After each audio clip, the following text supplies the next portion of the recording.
Empires are not destroyed from the outside. They collapse from within.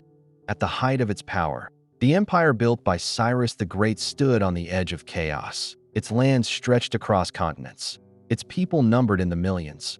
But its greatest strength had just become its greatest weakness, because power, without control, is fragile. After Cyrus, the throne passed to his son, Cambyses II, a conqueror, but not a stabilizer. Far from the heart of the empire, ruling from distant lands, the center began to weaken, and then suddenly, he was gone. No clear successor, no stable authority, just silence and uncertainty.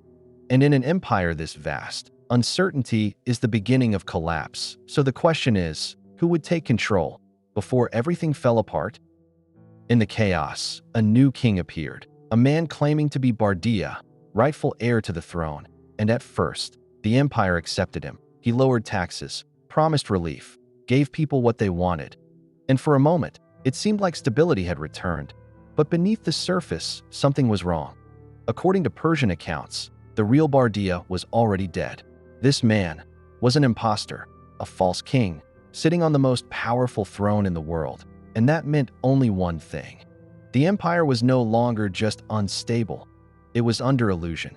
But hidden within the ranks of Persian nobility, someone was watching, waiting. A man who understood that power is not given. It is taken. His name was Darius I. In a single decisive moment, everything changed. Darius, along with a small group of loyal nobles, struck. The false king was killed. The throne was taken. But taking power was the easy part. Keeping it was something else entirely, because across the empire, rebellion exploded. Babylon rose. Media resisted. Elam revolted. Egypt challenged authority. It was as if the entire empire refused to accept him.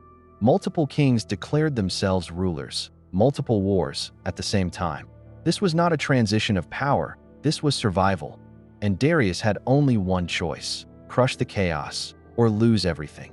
Campaign after campaign, battle after battle, he moved with speed and precision. One by one, the rebellions fell.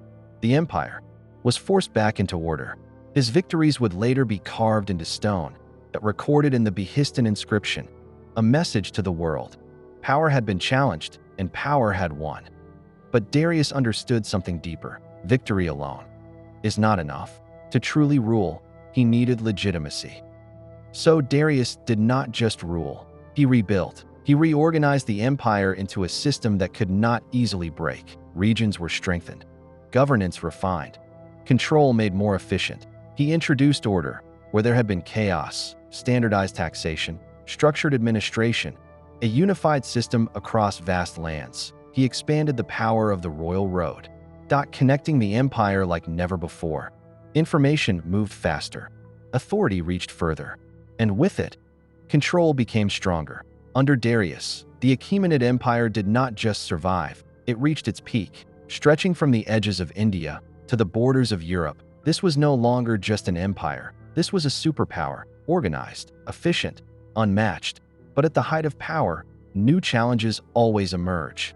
And beyond the western edge of the empire, a different kind of world was watching, smaller, divided, but far from weak. Greece, and soon, the greatest empire on earth, would face something it had never faced before. If you want to understand how this empire prepared for war, how it built one of the most feared military forces in history, make sure you subscribe, because in the next video, we enter the world of Persia's most elite warriors, the Immortals.